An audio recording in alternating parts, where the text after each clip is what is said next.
Ang pagiging makadiyos, ang pagiging espiritual ay dapat nagbubunga ng kagandahang asal. At ang dapat pagsunod sa mga kautusan ng Panginoon ay nagpapatibay, nagpapaganda ng relasyon ng mga tao, hindi naglalayo sa isa't isa. At isa sa mga napakabilis sumira ng mga samahan ay ang mga pangungutang at lalong-lalo ang hindi pagbabayad. Borrowing could destroy friendships and testimony and even separate people.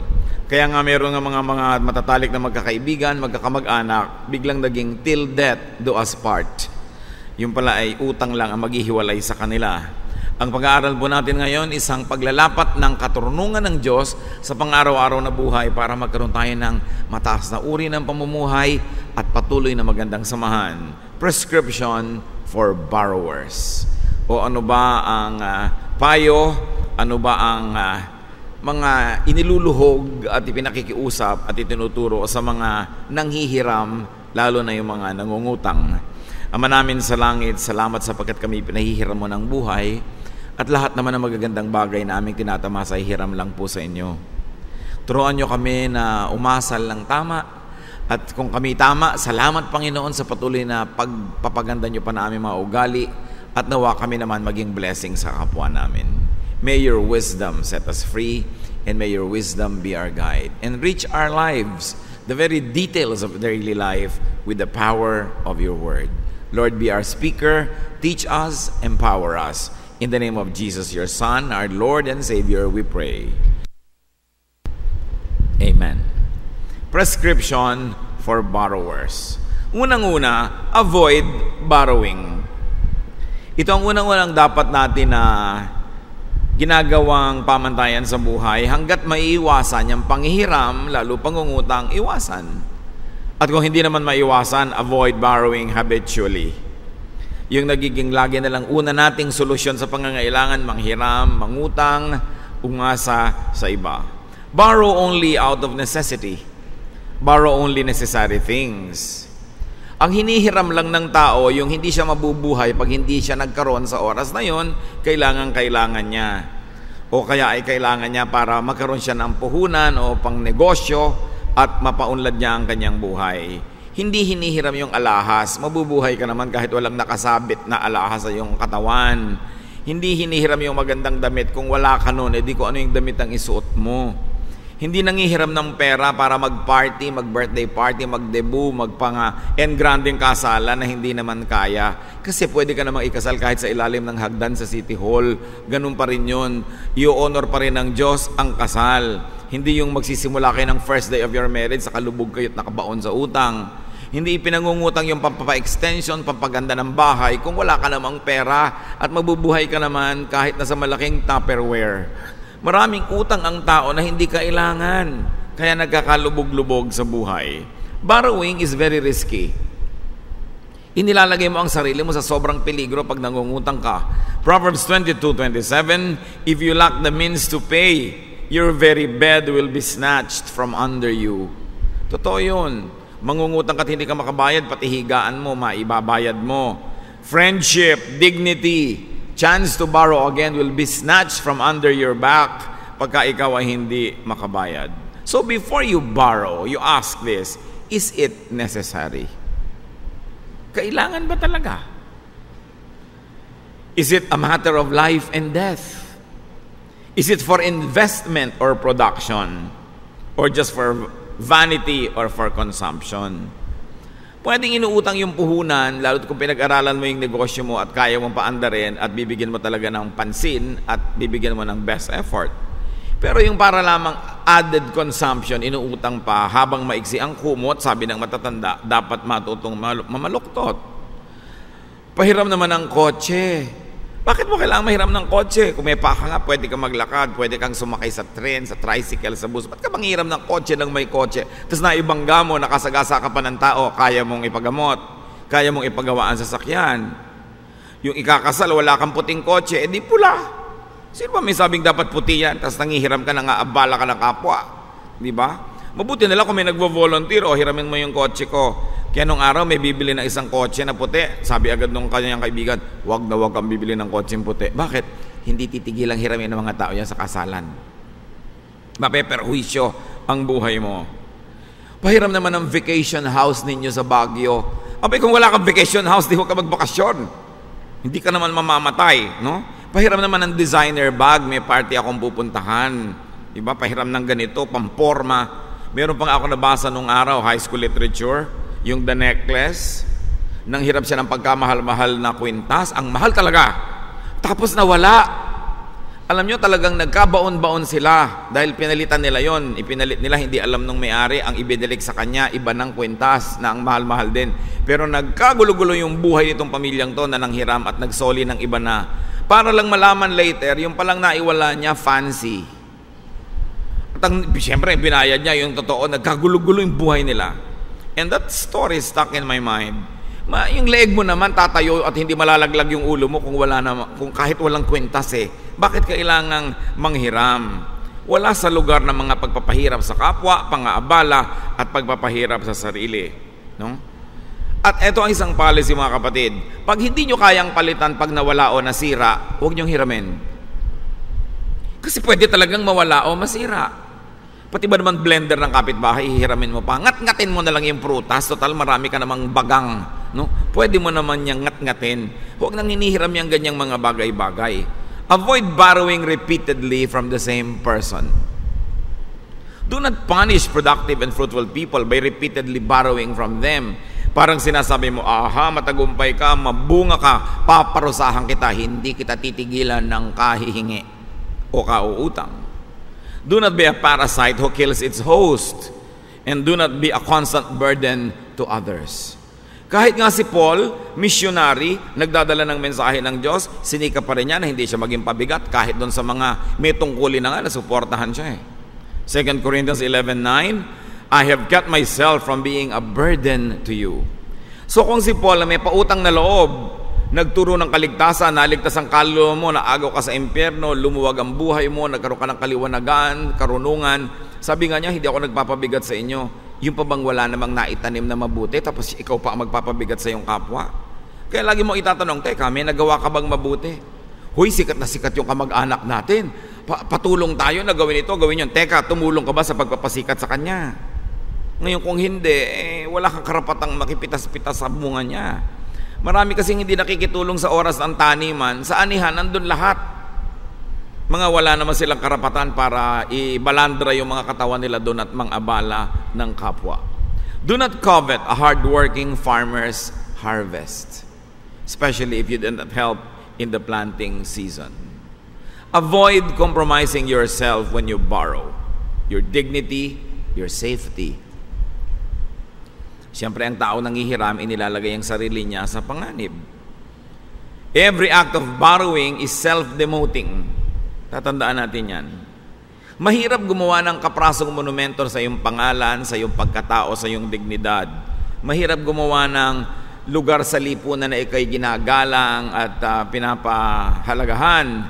Pero bawat isang pangungutang, kung ilang baitan ng nahakbang ang naakyat mo sa hagdan ng lipunan, tuwing nangungutang ka, bumababa ka doon ng isang baitang. At kung isang mga kahit nabayaran mo na yon, hindi pa rin nalilimot ng mga taong nangutang ka sa kanila. Kaya mas less yung pangungutang, lalong mabuti.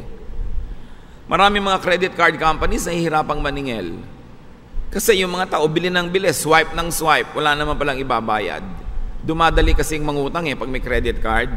Kaya kung wala kang pambayad. Kaya marami nga, nakaabang na yung mga maniningil ng mga credit card sa kanilang mga pintuan dahil talagang hahagisan na nila ng lambat itong nangutang at tapos ayaw magbayad, tago ng tago. Pagka wala kang ibabayad, huwag mong uutangin. Proverbs 22:7, the borrower is servant to the lender. Kahit na kupas na yung damit mo, basta malinis, lumang-luma na yung gamit mo pero umaandar pa, at hindi mo utang, hidaig mo pa yung nagniningning at kaya ganda-ganda ng baro, tapos utang naman. Do not borrow from someone under your authority. Bad taste yun. Kung kayo'y boss, nangungutang kayo doon sa clerk, nangungutang kayo doon sa inyong mga tauhan, siyempre pautangin kayo dahil meron kayo otoridad. But you could be corrupted. Later on, low quality na yung trabaho nila, pa-absent sila, hindi mo na masita kasi may utang ka sa kanya. Do not borrow from someone who has romantic interest in you. Mamaya, ikaw na yung bayad nun. Kaya hindi ka dapat nangungutang sa mga nanliligaw sa'yo, may mga gusto sa'yo. Merong may gusto sa anak mo, tapos nang inuutangan mo, sino ngayon ang bayad niyan? Kailangan nag-exercise tayo ng pagtitimpi, pagpipigil sa kagustuhan natin gumastos ng gumastos. Borrow only what you can pay. Pag hindi mo naman kayang bayaran at wala ka naman talagang planong ibayad, hingin mo na lang. Baka mas magtagal pa yung relasyon nyo, wala ka mo kung lakas ng loob umutang sa'yo kasi wala naman akong alam na maibabayad ko, pero gipit na gipit ako, pwede bang humingi sa'yo? Mas maganda pa yung usapan yung malinaw. Pero kamo kung sakali namang ako'y palarin at magkaroon, di bibigyan din kita, hindi bayad kasi hiningi ko to. Pag nagkaroon ako, bibigyan din kita para makasuklihan ko yung kabutihan. O kaya kung uutang ka ng malaki, konti lang ang kaya mong bayaran, sabihin mo yung 20% lang ang talagang may plano akong kaya kong bayaran. Yung 80% high risk. Kung sakasakali, tsaka kita babayaran. Para kung nakabayad ka na ng 20, alam niya yun na yung 80 pinag-usapan ninyo na medyo high risk, hindi niya masyadong inaasahan. And remember this, a godly borrower has a payment plan, has a payment schedule. Pagka uutang kayo, uutang sana ako sa iyo ng 10,000, babayaran ko sa katapusan. Katapusan ng mundo o katapusan ng Mayo? Kailangan kasi malinaw, kasi iba talagang katapusan pala ng mundo ang bayaran. Hindi sinasabi kung kailan. Kaya babayaran kita sa May, no? Pag May pagkakataon, hindi malinaw. Kaya kung uutang ka, etong bala kong bayad, 3 hulog sa ganito mga petsa, dahil nangungutang ka, kumisan nga yung pang inuutangan ng nahihiyang nagtatanong, kailan ka magbabayad? Nababaligtad yung pang inaabala at inuutangan ang nakikiramdam kung kailan siya babayaran. Tama ba yon? Ngayon, kung wala ka talagang kaya, remember, life and death, for health, for emergency, for investment, for improving your life. Tas, yun ang mga pwedeng utangin na hindi nakakahiya. O kaya, kung wala ka talagang kakaya na magbayad pero gusto mong gawin yon, edi hingin mo na lang, baka naman ibigay sa'yo. Pero ang pinakamabuti nun, aminin mo, nangihiram ako ngayon pero wala talaga akong malinaw na pagkukunan. Alam niyo naman kasi mga nangihiram, parang kayang-kaya nila magbayad. Gusto kong kumuha ng pwesto sa palengke, manghihiram sana ako sa'yo ng 50,000. Ang lakas ng pangatinda ngayon ang laki ng kinikita ng pinsan ko, ang laki ng kinikita ng kumari ko. Yun kaya sinasabi sa'yo para dalian ang pagpapahiram sa kanya. Pero oras na napahiram mo na, ang tumal pala sa palengke, biglang naiba na yung kwento. No? Biglang mahirap palang magbayad. Kaya nagkakasira-sira till death do us part. Hindi kamatayan na death na utang. Marami nagkakahiwalay na maganda dapat ang samahan dahil nag-utangan sila. So borrow under clear terms.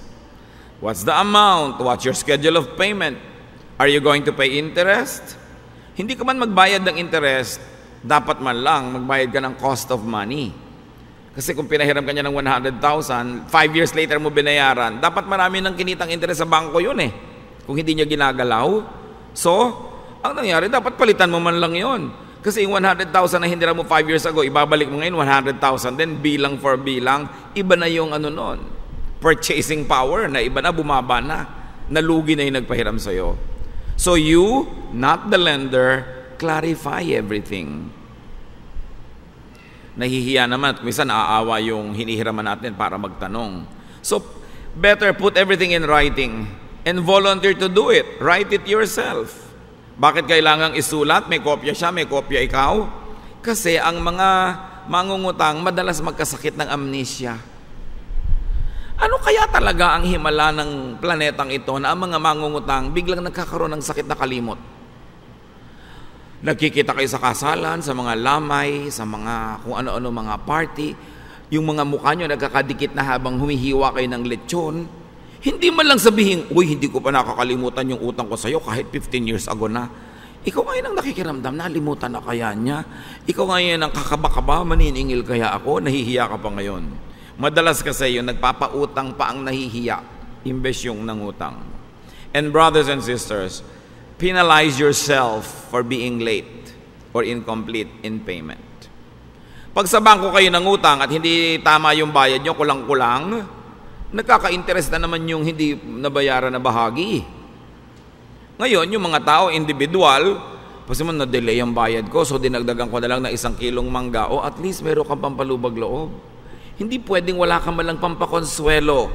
Kasi inaabala mo ang tao. And siyempre, the cardinal rule sa pangungutang, pay. Magbayad. Psalm 37:21, the wicked borrow and do not repay. Kasamaang tao pala yon, wickedness. Yung nanghiram at hindi nagsosole.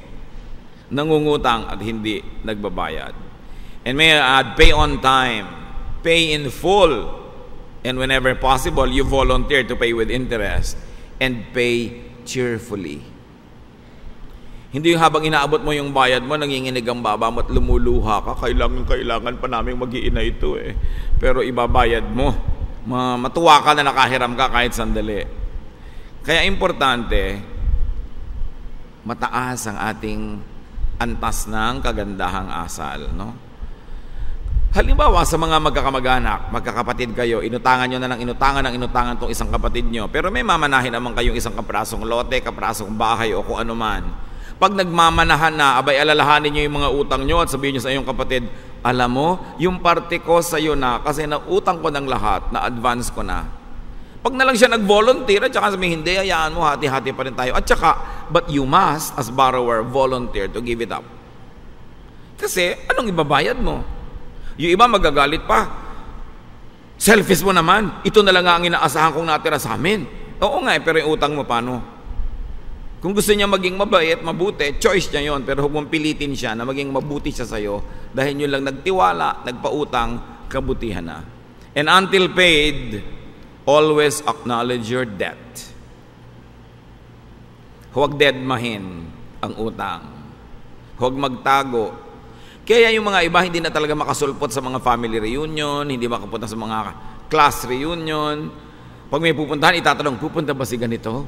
Kasi hindi na nila maipakita yung muka dahil may utang sila. Pero alam niyo mga kapatid, kung talagang kayo naman ay inaalat at hindi kayo makapagbayad, yun lang lagi niyong sabihin, uy, hindi ko lang makaya pa, pero hindi ko talaga nalilimutan, priority talaga kita. Kayang-kaya mong ipakita yung mukha mo sa ganon. Lalo't sincere ka, dapat naman sincere. Yung iba ayaw magpakita, ayaw banggitin, nahihiya raw. Kung talagang nahihiya ka, magpakatao. Sabihin, hindi mo lang makaya. Romans 13:8, let no debt remain outstanding, or at least sa salita. Kailangan daw walang utang na nananatiling utang, bayaran yan. At kung hindi na babayaran, paulit-ulit na tanggapin, aminin, confess, I cannot pay, but I still, of course, am committed to pay. At sa ating mga nakakautang, be discreet. Do not needlessly expose your lender to more borrowers and to more beggars. Kung minsan may pulubi, gusto mong bigyan, kaya lang nadadala ka, oras bigyan mo, biglang, huy, binigyan ako dito. Sabi, sisigaw pa, nagtatakbuhan yung may ibang pulubi, lalapit din sa'yo. Ay, hindi mo na kayang bigyang lahat. So, ang nangyayari, hindi ka lang ibibigay ever. Kasi nadadala ka. Meron naman nakautang na sa'yo, ipapamalita pa, alam mo, nakautang ako kay anon. Maraming pera yon. Baka na kami ang kakailangan ka, utangan mo. Yung nagre-recruit pa, no? Maraming ganon. Pag may nagpautang sa inyo, ilihim nyo sa iba dahil sigurado uutangan din nila. Natatandaan ko nung high school, meron kaming project ng mga estudyante, tapos gagawa kami ng souvenir program na merong konting advertising space na itong space na to, binayaran ni ganon, ganyan. Meron akong isang in-approach na professor. Sabi niya, sige, magdo-donate ako yung worth na isang page, pero huwag nyo ilagay ang pangalan ko dyan. Takang-taka ako, ba't ayaw niyang ilagay? Kaya ka nga nagbabayad para malagay yung pangalan mo doon. Sabi ko, bakit niyo po ayaw palagay yung pangalan niyo? Magdo-donate naman kayo. Sabi, di lahat ng gagawa ng souvenir program, pupunta na rin sa akin. Gusto ko lang kayong pagbigyan. Huwag na huwag niyong masasabi kahit kanino na nag-donate ako sa inyo. So ganun, tungkulin natin yon sa mga tumutulong sa atin na panatilihing lihim ang pagtutulong nila dahil maraming tao talagang araw-araw ang hinahanap sino kaya ang mautangan ngayong araw na ito, no? Sino kaya ang mabiktima? Kaya tuloy tumitigas ang loob natin kung minsan ayaw mo magbigay dahil maraming kasunod na hihingi. Be discreet. Proverbs 11:13, a gossip betrays a confidence, but a trustworthy man keeps a secret. And your utangan should be a secret. Ang inuutangan mo dapat, top secret yon. Kasi maaabala naman siya kung maraming lalapit. Bless your lender in every possible way. Pray for your lender. Dapat nga habang hindi mo siya nababayaran, i-commit mo araw-araw, ipag-pray siya. At kung nakabayad ka na, gusto mong ituloy mo. Pero kung ayaw mong ituloy, at least habang hindi ka bayad, may tungkulin ka man lang, ipag-pray siya. Nanawa po, Panginoon, pagpalain mo siya, dumami ang kanyang mga kabuhayan para huwag niyang maalala akong singilin. Di ba? Yung huwag siyang magipit, dahil pag gipit na yan, siguradong ilalabas ang listahan ng mga nangutang at pupuntahang isa-isa. Pagpalain niyo po, Panginoon, dahil mabait siya sa akin, no? And help your lender in many ways that you can. Offer your warm body as a living sacrifice. Bakit hindi mo hugasan ang kotse niya? Putulan ang kanyang mga damo. Tumulong pag may mga handaan siya dahil maraming paraan ng pagsukli ng kabutihan ng ating kapwa. Hindi ka lang take ng take, lalo't wala ka namang tanim.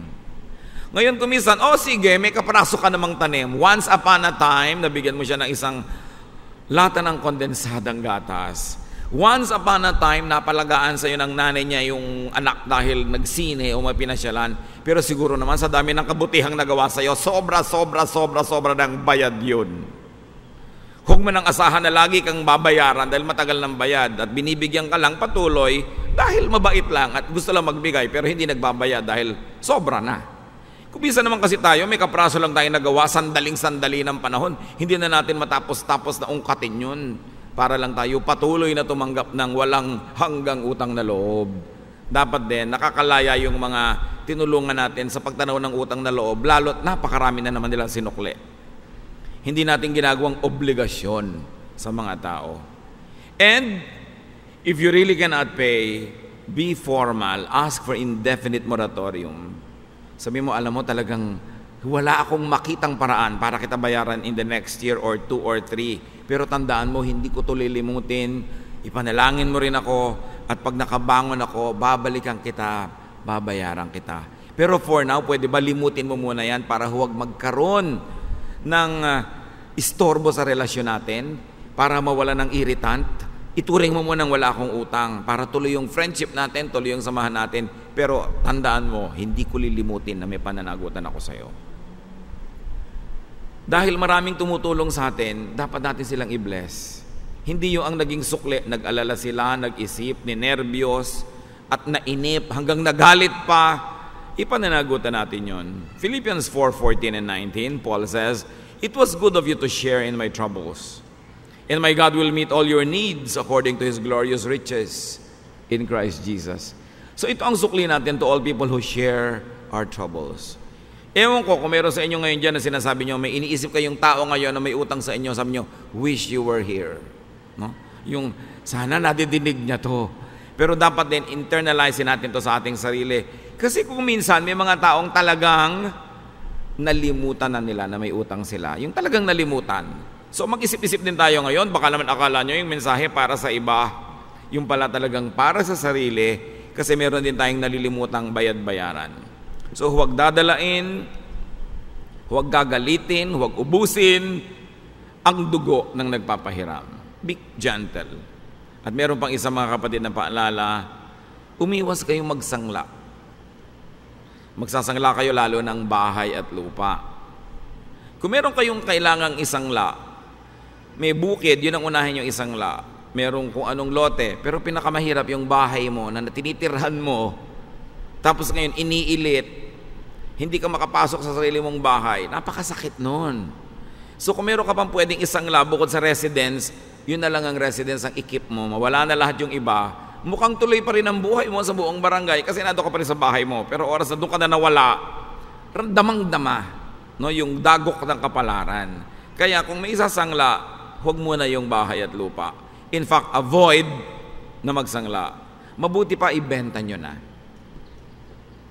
Kasi kung isasangla ninyo ang inyong bahay at lupa, wala naman kayong tiyak na pambayad, wala namang umaandar na negosyong kikitaan nyo para nyo matubos. Yung utang nyong 1 million, after 3 years, 4 million na yon. after another year, talagang nagkalubog-lubog na kayo, kahit idagdag nyo pa yung kaluluwa nyo, kulang pa rin sa bayad. Sa kaliit-liit na halaga na wala yung property ninyo, at buwan-buwan tumatanggap kayo ng sulat na pasakit ng pasakit at pahapdi ng pahapdi ang mga salita. Alam niyo naman, syempre, maganda lang yung mga letter niya at mga ano, habang you are paying well. Oras na hindi ka na nagbabayad, puro threat na yan. May mga abogado, may mga nakamotorsiklong nakaitim na naghihintay sa gate mo para ka talaga kalagkarin patungo sa bayaran. So, mabuti ba ibenta nyo na lang sa simula? Baka malaki-laki pa kitain nyo. Kesa magsasangla ka tapos hindi mo na rin matubos-tubos sa kaliit-liit na halaga na wala yung buong property. And let us raise children in the highest ethical level. Hindi masamang mangutang kung life and death, for health, pang negosyo, panghanap buhay para paramihin. At pagkatapos, nakikita ng mga bata na talagang sinisikap nating magbayad. Pero kung kasabwat nyo pa ang mga bata para itago kayo sa maniningil, anong uri ng lesson ang itinuturo natin sa kanila? Kailangan nating palaki ng mga bata na mayroong mataas na level of etiquette. Kahit tayo dahop. Wala naman pwedeng manlait sa atin kahit maliit ang kita natin o kukonti ang pera natin habang wala naman tayong utang sa kanila. Yun ang importante. Level lang kayo at pantay-pantay. Kahit marami siyang pera, hindi ka naman niya binibigyan. So, pantay lang kayo. Yung iba pag mayaman, special agad ang treatment. Sabi mo, hoy, nagpapa-atchay ka dyan sa mayaman. Bakit? Bibigyan ka ba niya? Hindi. Ba't ka nagpapa-atchay? Kung ikaw naunang nakaupo, dumating siya, di tumayo siya kahit sa don niya. Dahil pag umupo ka ba, bibigyan ka ba niya sa iyo isang hikaw niya? Hindi naman. Ikaw naman, baw na baw dahil lang siya mayaman. Sino ba nang aapi sa mahihirap? Di ba yung mayaman nga? Tas ikaw pa ang laging nangangayo papa. Mabuti sana kung binibigyan ka. Hindi naman. Ang entitlement lang niya sa lahat ng courtesy dahil lang siya mayaman. Wala naman siyang binibigay. Huwag kayong ganun. Be free. You are free to be a person of dignity as long as you don't make utang. Wala ka namang utang Di pareho lang kayo, equal lang kayo. Glorify God with a decent life. Even that life is deprived of all luxury, even if it is deprived of many nice things. But if you live within your means, if you spend what you earn, you are the most respectable person on the planet. Kahit ang simple-simple ng iyong buhay. Bakit natin pinag-uusapan? Because life in Jesus is a life of freedom.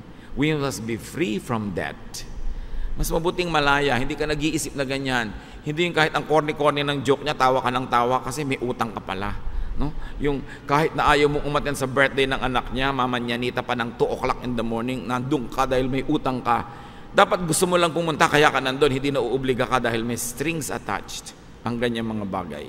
Pag pinaliit natin ang ating mga pangangailangan, ay hindi natin ipapababa ang ating sarili dahil sa pagpipilit nating ma-afford yung hindi natin na-afford.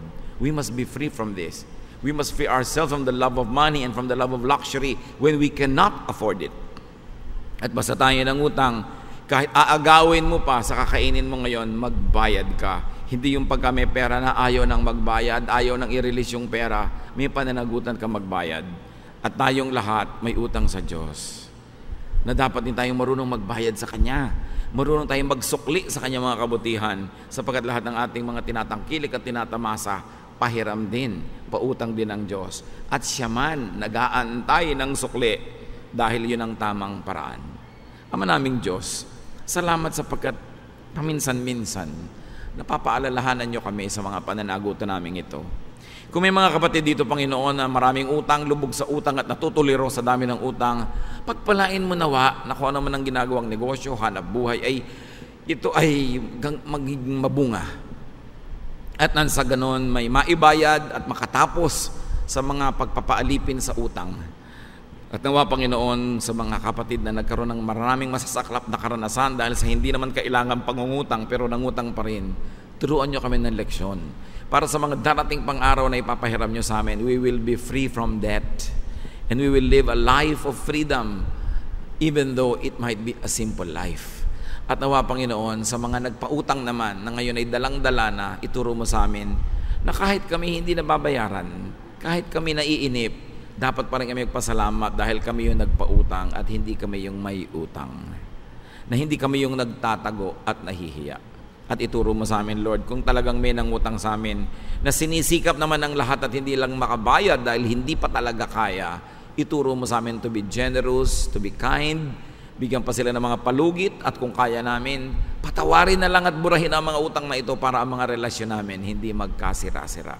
Lord, ituro mong lumagay kami sa lugar na kung kami yung nagpapautang to be generous, pero kung kami yung nangungutang, be strict with ourselves and pay properly.